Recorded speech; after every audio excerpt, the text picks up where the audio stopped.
Recombiner signifie introduire un gène additionnel dans un anneau d'ADN, c'est-à-dire dans un plasmide. Tout d'abord, le généticien a besoin du morceau d'ADN contenant le gène qu'il veut étudier. Il commence alors par isoler l'ADN à partir d'une cellule humaine. Ensuite, il extrait un anneau d'ADN, appelé plasmide, d'une bactérie. Le plasmide, comme les gènes humains, se compose d'ADN. Tous deux doivent être coupés de manière à ce que le morceau d'ADN contenant le gène d'intérêt puisse être introduit dans le plasmide bactérien. L'ADN humain est coupé en petits morceaux à l'aide de ciseaux. Les mêmes ciseaux coupent également le plasmide. Le généticien isole le morceau d'ADN contenant le gène d'intérêt des autres morceaux d'ADN. Les extrémités du gène humain ainsi que celles du plasmide ouvert se complémentent étant donné qu'elles ont été coupées avec les mêmes ciseaux.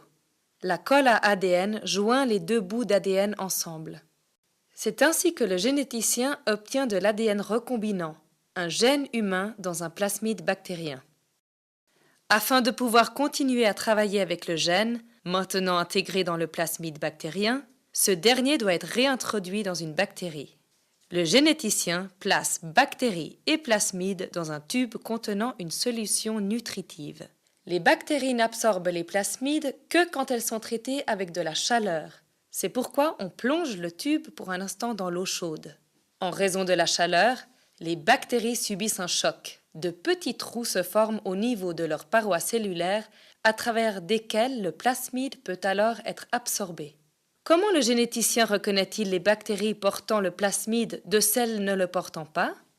Le plasmide contient un gène protecteur. Grâce à ce gène, la bactérie produit une protéine lui permettant de se protéger d'un poison antibactérien.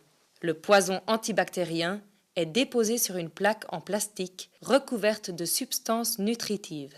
Les bactéries sont alors versées sur cette plaque.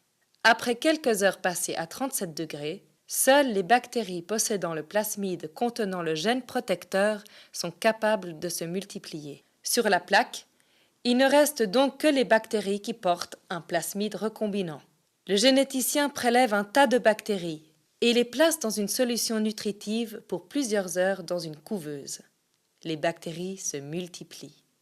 Étant donné que les bactéries possèdent tout le plasmide recombinant contenant le gène humain, elles produisent la protéine correspondante.